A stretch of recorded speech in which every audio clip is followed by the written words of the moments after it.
شكرا أستاذي الكريم. Thank you so much professor. المر للمحاضر الثاني.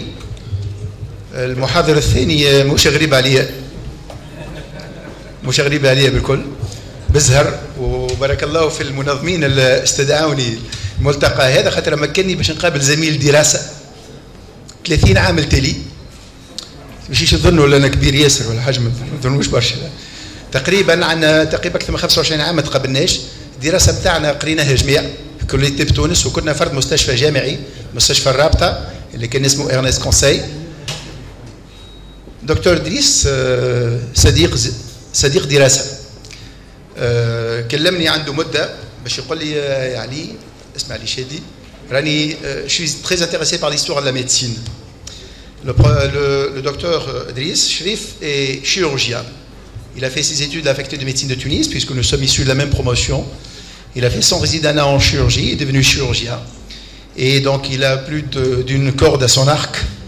Au-delà du chirurgien qu'il est, il s'intéresse à l'histoire de la médecine. Et vous savez très bien que la femme, il faut lui rendre un vibrant hommage, a beaucoup fait pour la santé. Les premières personnes à s'être intéressées à la santé de l'être humain, c'est la femme. Du fait de sa proximité avec le soin, avec le fait de s'occuper d'autrui, il est ردلك. Et l'histoire de la médecine le prouve. Maintenant, d'une manière un peu plus académique, notre ami Idriss Cherif va nous faire part de l'évolution à travers l'histoire de la femme en tant que médecin. Et les difficultés qu'elle a rencontrées pour pouvoir tout d'abord accéder aux facultés de médecine, aux écoles de médecine, puisqu'on parle d'écoles de médecine jadis, et puis pour exercer le métier de médecin. On a commencé, entre guillemets, c'est pas moi qui parle, à autoriser la femme à faire médecine, c'est pas moi qui parle. Parce qu'on était opposés. On a permis à la femme de rentrer en médecine, la femme est devenue médecin, est devenue spécialiste, est devenue professeur, et même elle a occupé de très très hauts postes, des postes académiques de doyen, etc. À toi la parole, cher ami, tu as le temps qu'il faut. Merci mon ami. Mes chers amis, mes chers collègues, merci mon ami Ali Chedli de m'avoir si bien présenté. Je suis ravi d'être parmi vous dans la ville de Fès. Il faut que je dise que c'est la ville de mes ancêtres.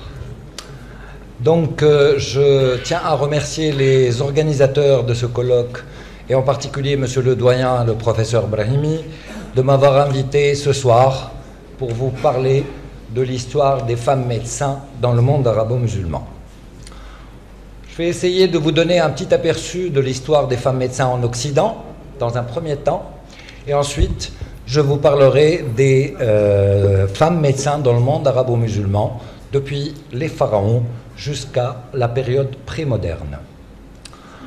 Alors, depuis que je me suis intéressé à l'histoire des femmes médecins, voilà une quinzaine d'années environ, j'étais surpris de constater que dans le monde occidental, arabo-musulman, les femmes médecins étaient reconnues et appréciées.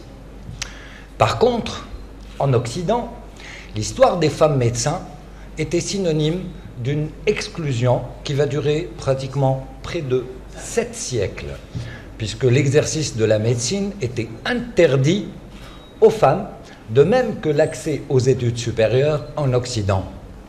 À tel point que beaucoup s'imaginaient que les femmes médecins ne sont apparues qu'à la fin du XIXe siècle. Et pourtant, tout avait bien commencé, et tout avait commencé avec Aniodis au IVe siècle avant Jésus-Christ. En effet, Hyginus rapportait au 1er siècle avant Jésus-Christ l'accession des femmes médecins à la médecine, des femmes à la médecine en Grèce. Alors, il disait que les lois athéniennes à l'époque interdisaient la pratique de la médecine aux esclaves et aux femmes. Tant si bien que beaucoup de malades athéniennes succombaient pour avoir décliné les soins délivrés par un médecin homme par pudeur.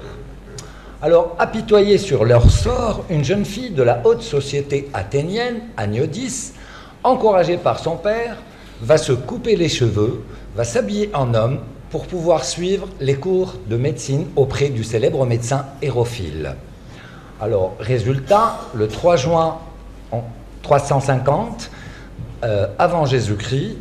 après Jésus-Christ, elle va obtenir la première place à l'examen de médecine et va devenir ainsi la première femme médecin gynécologue de l'histoire. Elle va commencer à travailler, les patientes vont affluer, elle va avoir un succès franc, si bien que ses confrères masculins, jaloux, vont l'accuser de viol sur ses patientes et de corruption auprès de ses patientes. Face à ses juges, elle va être obligée de dévoiler son véritable sexe, ce qui va exaspérer encore le corps médical masculin. Ainsi, Agnodis risquait la condamnation à mort pour avoir exercé la médecine en tant que femme et donc pour exercice illégal de la médecine.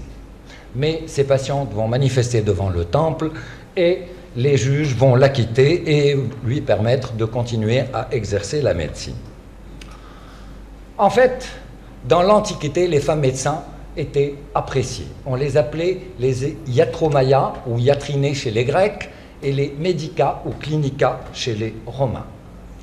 Dans la médecine grecque, Homère se référait souvent à des femmes médecins telles Agamède ou des femmes de la famille d'Esculape, essentiellement ses filles Igéa, Iaso et Panacée.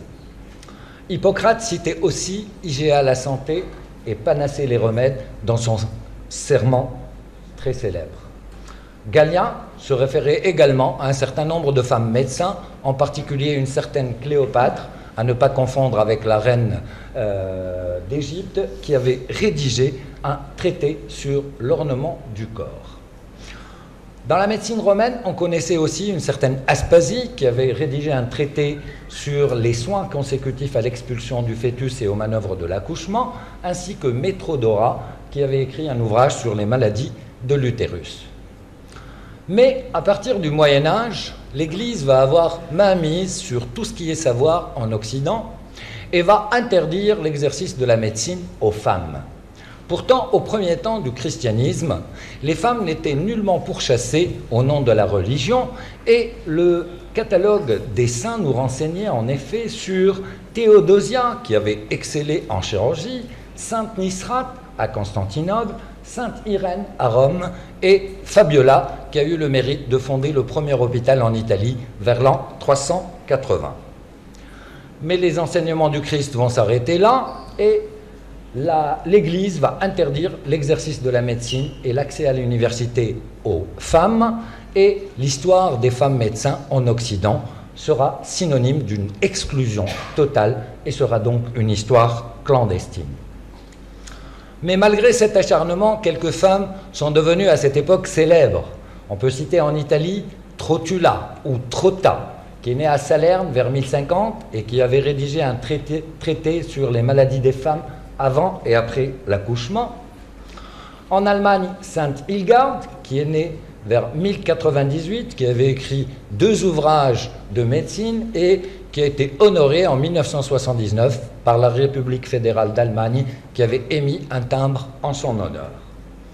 En Angleterre, Mrs. Holder, qui était chirurgienne spécialisée en rééducation et qui est devenue célèbre parce qu'elle avait traité en 1672 le roi Charles II. En fait, la première femme médecin diplômée en Occident est allemande. C'est Dorothée Erxleben, qui est diplômée de la faculté de médecine de La Halle le 17 juin 1754. Mais les premières femmes professeurs à la faculté de médecine sont italiennes. Il s'agit d'Anna Manzolini et de Maria Del Donne, qui ont travaillé à la faculté de médecine de Bologne. Donc ce n'est qu'au milieu du XIXe siècle que les portes des facultés de médecine vont s'ouvrir aux femmes, et ceci non sans difficulté. Et à cette époque-là, les histoires drôles des femmes médecins ne manquaient pas, et je vais vous en raconter quelques-unes. En 1865, en Grande-Bretagne, le docteur James Barry, médecin officier de l'armée britannique, héros de la bataille de Waterloo, inspecteur général des hôpitaux de l'Empire, rend son âme à Dieu. Et là, stupeur du soldat qui est chargé de le dévêtir et qui crie « Mon capitaine, le docteur Barry est une femme ». Le capitaine panique, il prévient le général qui va aviser le Premier ministre, Et là, les ordres sont formels. La reine Victoria doit tout ignorer et le médecin travesti sera inhumé sous le nom de James Barry. Ça, c'est la première histoire. La deuxième est celle d'Henriette Faber, qui non seulement s'est fait appeler Henri, mais elle a épousé une femme. Donc, à partir du milieu du XIXe siècle, nous allons voir les femmes médecins diplômées en Occident. Alors, ces premières femmes médecins aux États-Unis, ce sont les sœurs Elizabeth et Emily Blackwell. Au Canada, Emily Stone et sa fille Augusta. En Angleterre, Elizabeth Garrett, qui est diplômée de la faculté de médecine de Paris en 1870.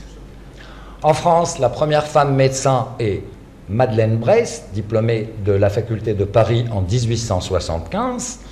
Les premières femmes en France qui ont été reçues au concours d'internat sont Augusta Klunk et Blanche Edwards en 1886.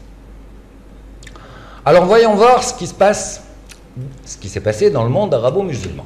Il faut dire d'emblée que dans ce domaine, la documentation est très peu fournie et les références bibliographiques dont nous disposons sont peu précises.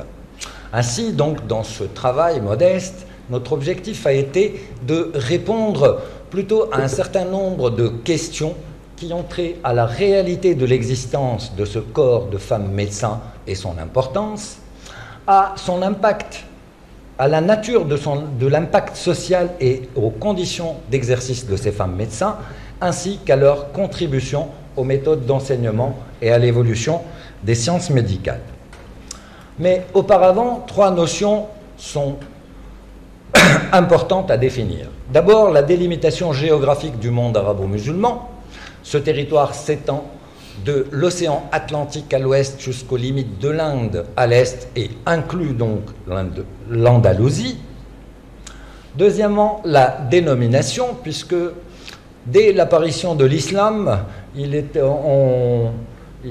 on distinguait dans les professions de santé en quelque sorte trois grades. At-tabiba, qui est la femme médecin, Al-qabila, qui est la sage-femme, Al-mutatabiba, qui est une sorte d'auxiliaire médical ou d'infirmière, et à cela, on peut rajouter un quatrième grade, qui sont les kahala, et qui sont ces femmes qui ont été spécialisées dans l'application du kohl, le kohl, et qui par la suite vont traiter pratiquement la majorité des affections oculaires et seront assimilées aux ophtalmologistes. Donc pour le travail qu'on s'est proposé de faire, nous n'avons tenu compte que des tabibas, ce qui va permettre d'éliminer tout ce qui a trait à la magie, à la sorcellerie ou au marabout. Alors, nous avons pu retenir une vingtaine de noms de femmes médecins que l'on va étudier selon une division chronologique en trois périodes. Le premier âge de l'islam, qui comprend le 7e et le 8e siècle, la période d'expansion de la médecine arabo-musulmane, du 8e au 13e siècle, et enfin la période pré-moderne. Mais auparavant, il faudrait dire que les premières femmes médecins sont apparues à l'époque des pharaons. En effet, en 1932, Selim Hassan avait découvert dans une stèle dans l'empire de Giza, dans une stèle, le nom d'une femme appelée Pesechet. Alors, cette stèle portait 3 fois le titre de directrice des femmes médecins, ce qui laisse supposer que dans l'Égypte ancienne, il y avait tout un corps de médecins dont Pesechet était la directrice. Et ceci, donc, ça correspond à peu près 3000 à 2263 à peu près avant Jésus-Christ, et c'est donc la première femme médecin dans l'histoire de l'humanité. Alors, par ailleurs, dans l'Égypte ancienne, d'autres noms de femmes médecins ont été rapportés, tels que Isis, Nephthys, Polydana, qui a été citée par Homère dans l'Odyssée. En Tunisie, à l'époque romaine, il y a eu quelques témoignages récemment, notamment en 2012, par l'historienne Madame Leila Sebaïl Hajimi, qui avait découvert l'existence de femmes médecins à l'époque romaine et à Carthage, et qui étaient appelées les Medica Ultima, dont l'une s'appelait Acilia Polia Medica. Dans le premier âge de l'islam, donc cela comprend le 7e siècle et une grande partie du 8e siècle, nous avons pu retenir 11 noms de femmes médecins, donc de tabiba, qui étaient toutes contemporaines du prophète, qui avaient participé aux premières batailles de l'islam. Alors, à cette époque, il ne faut pas s'attendre à ce que ces femmes aient eu un enseignement médical conventionnel, sanctionné par un examen ou un diplôme, mais leur formation était basée sur le compagnonnage auprès d'un frère, d'un père ou d'un mari. Et ces femmes jouaient le rôle de cantinières spécialisées dans le ramassage et les soins aux blessés. Elles devaient compléter leur formation auprès de Al-Harith ibn Kullada, qui est le médecin du prophète, qui lui a étudié la médecine à l'école de Gondishapur en Perse. Ces femmes médecins s'occupaient de gynécologie, d'obstétrique, de diététique, de cosmétologie. Elles devaient appareiller les traumatisés, traiter les hémorragies au cours des batailles de l'islam, les plaies, les insolations, et elles devaient maintenir un certain degré d'hygiène et diététique. Parmi ces femmes médecins, on peut citer Baraka bint Sa'lab Ayman, qui était contemporaine du prophète. Elle a fait partie de la hijra du prophète à Médine en 622 et elle a participé aux batailles de Hunayn, de Uhud et de Khaybar, et elle est décédée 6 mois après le prophète. Ziyad al-Ashja'i, qui s'est présentée au prophète avant la bataille de Khaybar avec un groupe de 6 femmes, elle était particulièrement compétente dans l'ablation des flèches et les sutures des plaies.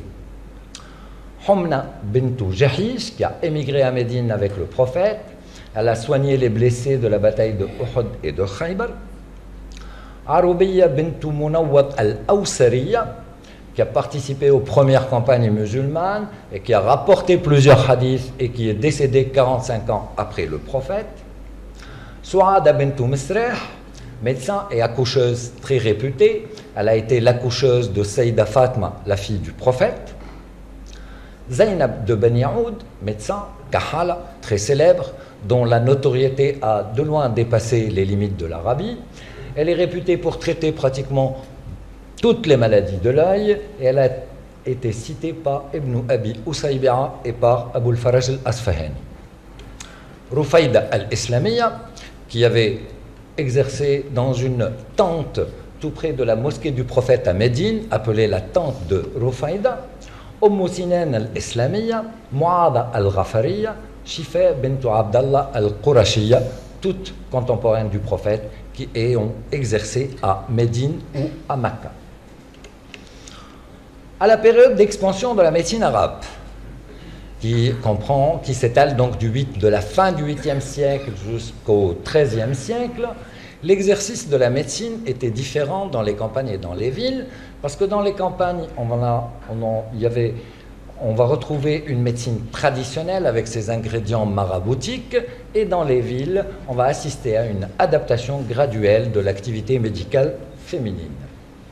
Alors à cette époque, les femmes médecins devaient subir un cursus médical tout à fait comme leurs homologues masculins.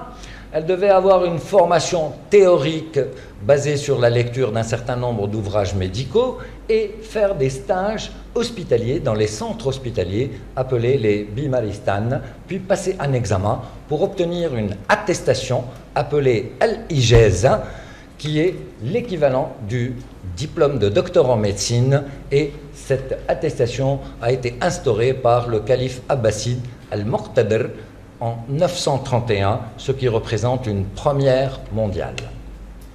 Alors, ces femmes exerçaient dans les spécialités de la gynécologie, de la pédiatrie et même la chirurgie. Elles exerçaient dans les sérails des sultans, dans les hôpitaux et même dans le privé, et percevaient parfois même le double des honoraires de leurs homologues, de leurs confrères masculins. À cette époque, 2 facteurs ont peut-être favorisé l'accès des femmes aux études médicales. D'abord, l'apparition d'un dense réseau de centres hospitaliers, les bimaristan, et deuxièmement, la nature de l'acte médical en lui-même, parce que plusieurs grands médecins arabo-musulmans se faisaient aider par des assistantes tabibas, des femmes médecins, quand il s'agit de soigner des patientes à opérer ou à traiter. Alors, durant cette période, nous avons pu sélectionner 4 noms de femmes médecins. As-Saïda, qui a vécu au XIe ou XIIe siècle à Bagdad et qui a été directrice du Bimaristan As-Saïda à Bagdad. Sarra al-Halabiya, qui était médecin, poétesse et qui était calligraphe aussi. Elle est née à Tripoli au Liban vers 1240. Elle a fait ses études médicales au Bimaristan de Halab et de Dimashq. Et elle a beaucoup voyagé au Caire, à Tunis, en Andalousie et au Maroc, où elle est décédée dans la ville de Marrakech. Et enfin, la sœur et la nièce d'Ibn Zuhr, qui ont été citées par Ibn Abi Usaybi'a, sans qu'il nous donne leur prénom. Elles ont exercé au XIIe siècle et seraient chirurgiennes. Ensuite, à partir du XVIe et XVIIe siècle, on va assister à une stagnation puis à un déclin dans le monde arabo-musulman, tant sur le plan social, culturel et même médical, si bien que très peu de noms de femmes médecins n'a émergé à cette époque, de même que pour leurs homologues masculins. Et ce, jusqu'à la période prémoderne, donc dès la fin du XIXe siècle, de jeunes femmes originaires de différentes régions du monde arabo-musulman vont braver les multiples interdits de l'époque pour aller étudier la médecine dans les universités occidentales, puis retourner dans leur pays exercer. Alors, à cette période, on peut vous citer Anissa As-Saïba, qui est née en 1865 à Tripoli, au Liban, qui a fait ses études médicales à Londres puis à Édimbourg et a exercé diverses fonctions hospitalières et universitaires au Caire. Elle a publié de nombreuses publications en gynécologie et en pédiatrie et elle est décédée au Caire en 1944. Soufiya Saif Ali, qui serait la première femme médecin turque, elle est diplômée d'une faculté de médecine allemande vers 1925, mais cette date n'est pas très précise. Elle a exercé à Istanbul et a beaucoup œuvré pour l'hygiène et la prévention de la tuberculose dans les quartiers défavorables de la ville d'Istanbul.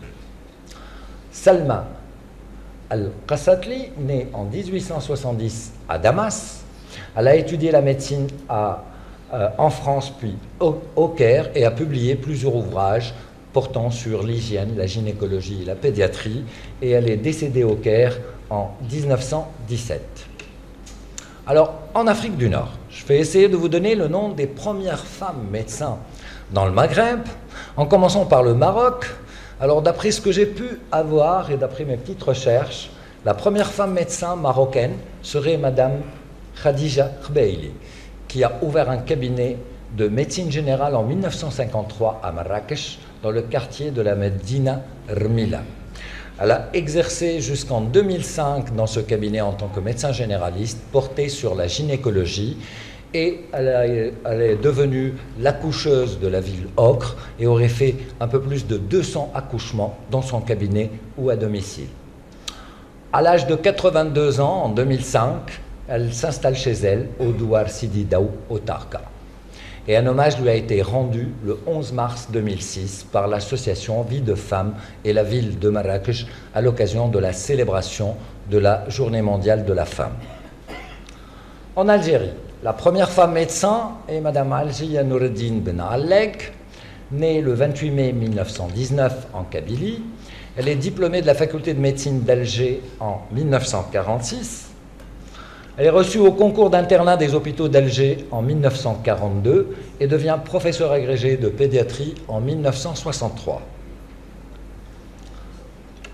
Elle va exercer alors ensuite dans le service de pédiatrie du CHU Mustapha à Alger, puis va devenir le chef du service de pédiatrie à l'hôpital Parnay de 1964 à 1989. Elle est membre fondateur de la Société algérienne de pédiatrie en 1967, membre de l'Académie nationale de médecine en France en 1982, Élue présidente de la Société de médecine d'Alger en 1965, elle a participé aux Journées maghrébines médico-chirurgicales qui vont devenir par la suite le Congrès médical maghrébin, et elle a participé à la tenue du premier Congrès médical maghrébin en mai 1971 à Casablanca.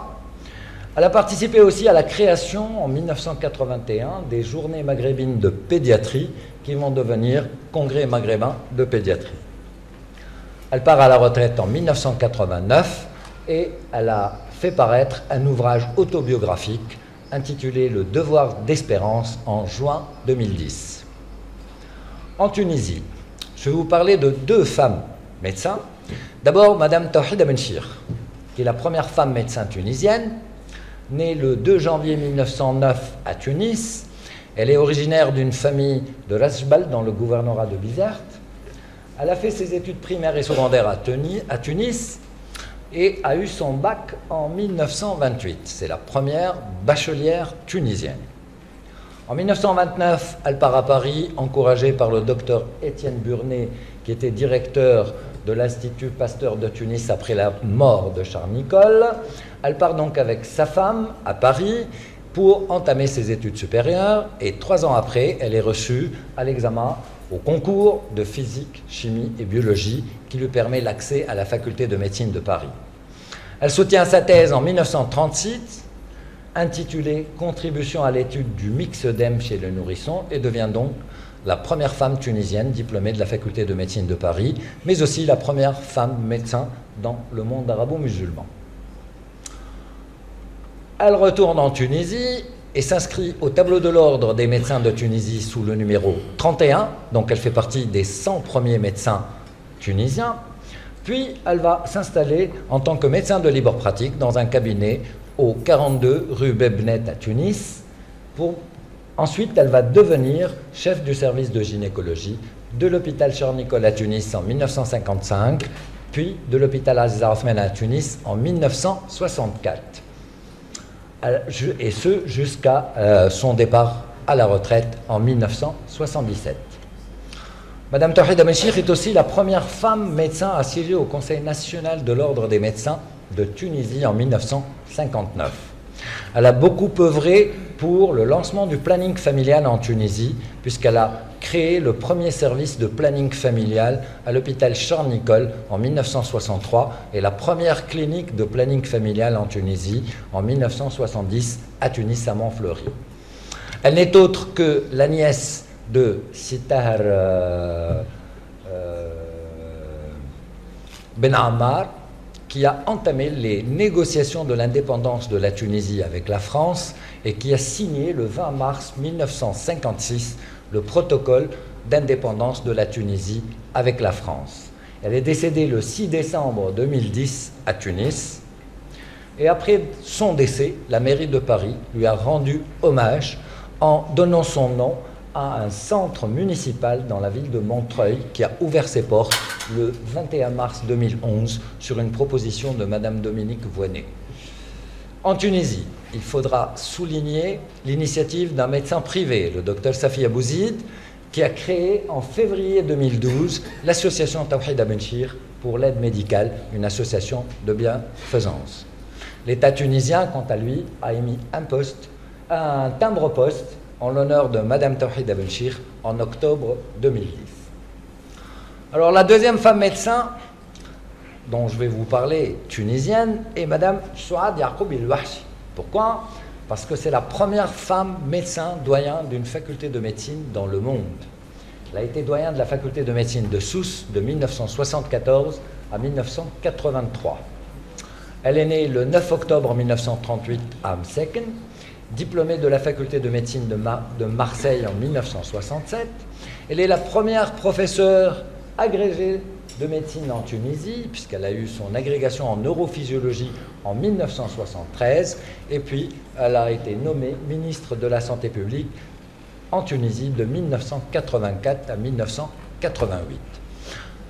Par ailleurs, la deuxième femme médecin doyen d'une faculté de médecine dans le monde est libanaise, c'est Madame Josette Nafah, qui était doyen de la faculté de médecine de l'Université Saint-Joseph à Beyrouth de 1982 à 1986.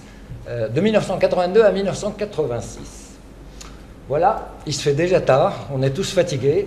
Donc, pour conclure, on doit dire que la présence de femmes médecins dans le monde arabo-musulman a été effective le long des différentes étapes de l'histoire de la médecine arabo-musulmane.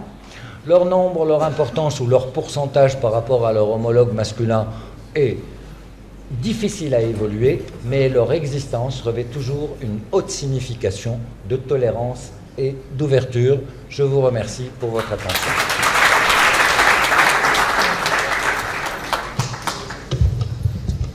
Merci, professeur Chérif Idriss. Est-ce qu'il y a une question ou deux? On a pris beaucoup de retard.